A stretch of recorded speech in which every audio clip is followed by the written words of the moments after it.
আসসালামু আলাইকুম, স্বাগতম জানাচ্ছি বিবিসি নিউজ আন্তর্জাতিক সংবাদে।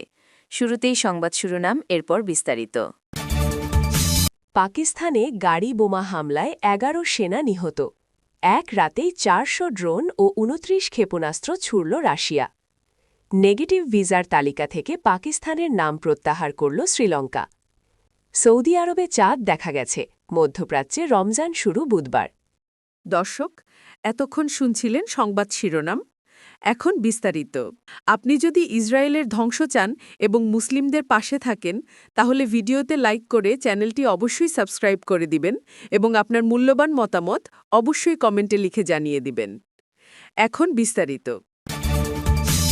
পাকিস্তানে গাড়ি বোমা হামলায় ১১ সেনা নিহত। পাকিস্তানের খাইবার পাখতুনখাওয়ায় একটি সন্ত্রাসী হামলায় ১২ সেনা সদস্য নিহত হয়েছেন। এ সময় প্রতিরোধ গড়ে তুললে সন্ত্রাসীদের ১২ সদস্য নিহত হয়। সোমবার ১৬ ফেব্রুয়ারি প্রদেশটির বাজাওর জেলায় ভয়াবহ হামলা হয়। আজ মঙ্গলবার ১৭ ফেব্রুয়ারি পাকিস্তানের সেনাবাহিনীর media wing inter services public relations ISPR জানায়, খাইবার পাখতুনখাওয়ার বাজাওর জেলায় একটি চেকপোস্টে বিস্ফোরক বোঝাই যানবাহন নিয়ে চালানো এক সন্ত্রাসী হামলায় ১১ সেনা সদস্য নিহত হয়েছেন। আইএসপিআর আরও জানায়, বাজাউরের ওই চেকপোস্টে নিরাপত্তা বাহিনী ও আইন প্রয়োগকারী সংস্থাগুলোর যৌথ চেকপোস্টে ভারত সমর্থিত খারিজি সন্ত্রাসীরা কাপুরুষোচিত সন্ত্রাসী হামলার চেষ্টা চালায়। পাকিস্তানের সেনাবাহিনী এই সন্ত্রাসী গোষ্ঠীকে ফিতনা আল খাওয়ারিজ হিসেবে আখ্যা দিয়েছে। শব্দটি পাকিস্তানের নিষিদ্ধ সংগঠন তেহরিকি তালেবান পাকিস্তানের টিটিপির ক্ষেত্রে ব্যবহার করা হয়। বিবৃতিতে আরও বলা হয়, নিরাপত্তা বাহিনী পাল্টা জবাব দেওয়ার পর ১২ সন্ত্রাসী নিহত হয়েছে। হামলাকারীদের কয়েকজন পালিয়েও গিয়েছে। তাদের বিরুদ্ধে নিখুঁত অভিযান চালানো হয়েছে। বেপরোয়া হয়ে আক্রমণকারীরা একটি বিস্ফোরক বোঝাই যানবাহন নিয়ে চেকপোস্টের সীমানা দেয়ালে আঘাত করে। বিস্ফোরণের প্রভাবে চেকপোস্টের অবকাঠামো ধসে পড়ে ও ১১ সৈন্য নিহত হন। এক রাতেই ৪০০ ড্রোন ও ২৯ ক্ষেপণাস্ত্র ছুড়ল রাশিয়া।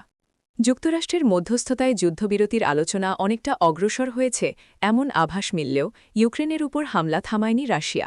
সোমবার ১৬ ফেব্রুয়ারি রাতভর প্রায় ৪০০টি ড্রোন এবং বিভিন্ন ধরনের ২৯টি ক্ষেপণাস্ত্র নিক্ষেপ করা হয়েছে বলে জানিয়েছে কিয়েভ। মঙ্গলবার ১৭ ফেব্রুয়ারি সকাল ৯টা ৩০ মিনিট পর্যন্ত ইউক্রেনের আকাশ প্রতিরক্ষা ব্যবস্থা ২৫টি ক্ষেপণাস্ত্র এবং ৩৬৭টি রুশ ড্রোন ইউএভি ধ্বংস করেছে।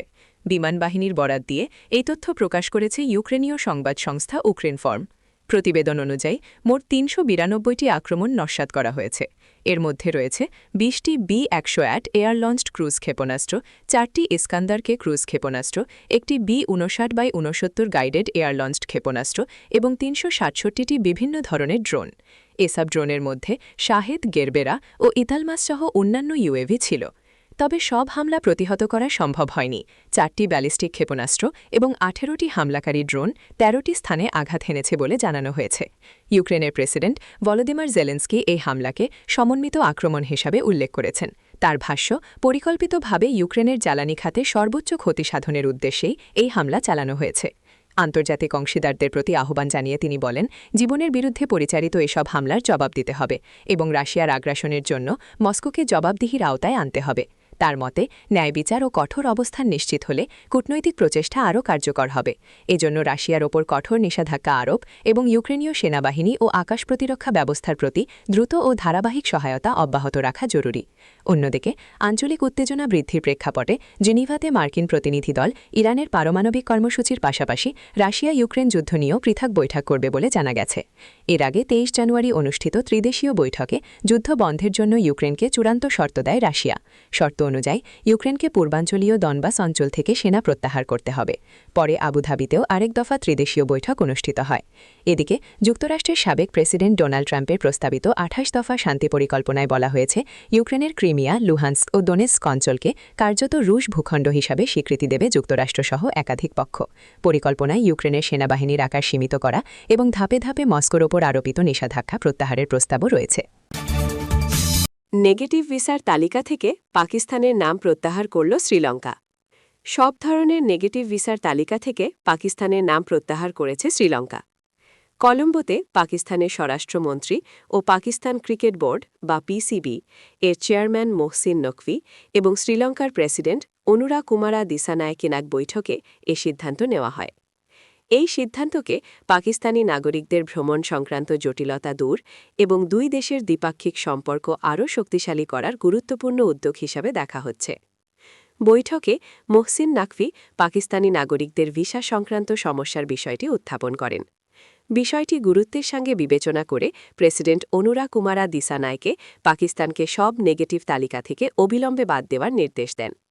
এবি শ্রীলঙ্কা আনুষ্ঠানিকভাবে পাকিস্তানকে সব নেগেটিভ ভিসার তালিকা থেকে অব্যাহতি দিয়েছে, যা পাকিস্তানি ভ্রমণকারী ও ব্যবসায়ী মহলে স্বস্তি এনে দিয়েছে। সৌদি আরবে চাঁদ দেখা গেছে, মধ্যপ্রাচ্যে রমজান শুরু বুধবার। সৌদি আরবে পবিত্র রমজানের চাঁদ দেখা গেছে বলে নিশ্চিত করেছে দেশটির কর্তৃপক্ষ। ঘোষণা অনুযায়ী কাল বুধবার 18 ফেব্রুয়ারি থেকে দেশটিতে পবিত্র রোজা শুরু হচ্ছে। খবর গালফ নিউজের। সৌদি আরবের সঙ্গে সঙ্গে সংযুক্ত আরব আমিরাতও রমজানের চাঁদ দেখার বিষয়টি নিশ্চিত করেছে। দেশটির প্রেসিডেন্সিয়াল কোর্ট জানিয়েছে বুধবার 18 ফেব্রুয়ারি থেকে রমজান শুরু হচ্ছে। প্রতিবেদন মতে সৌদি আরবে আজ মঙ্গলবার 17 ফেব্রুয়ারি সূর্যাস্ত হয় সন্ধ্যা 6:41। সূর্যাস্তের সঙ্গে সঙ্গে দেশটির পূর্ব প্রদেশের কর্তৃপক্ষ জানান 1447 হিজরির রমজানের চাঁদ দেখা শুরু হয়েছে। চাঁদ দেখা দলগুলো আকাশ পর্যবেক্ষণ করছেন যাতে পবিত্র মাসের শুরু নিশ্চিত করা যায়। কয়েক মিনিট পরই চাঁদ দেখার বিষয়টি নিশ্চিত করে কর্তৃপক্ষ। জানানো হয় বুধবার থেকে শুরু হচ্ছে পবিত্র রমজান। ফলে দেশটির মুসলিমরা আজ রাতে প্রথম তারাবির নামাজ আদায় করবেন এবং শেষ রাতে সেহরি খাবেন।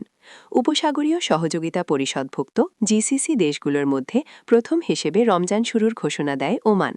দেশটির সিদ্ধান্ত অনুযায়ী আগামী বৃহস্পতিবার 19 ফেব্রুয়ারি থেকে 1447 হিজরি সনের রমজান মাস শুরু হবে, অর্থাৎ ওই দিন রোজা শুরু হবে। বাংলাদেশে আগামী বুধবার চাঁদ দেখা কমিটির বৈঠক হওয়ার কথা রয়েছে। বুধবার চাঁদ দেখা গেলে বৃহস্পতিবার থেকে বাংলাদেশে রমজান শুরু হবে।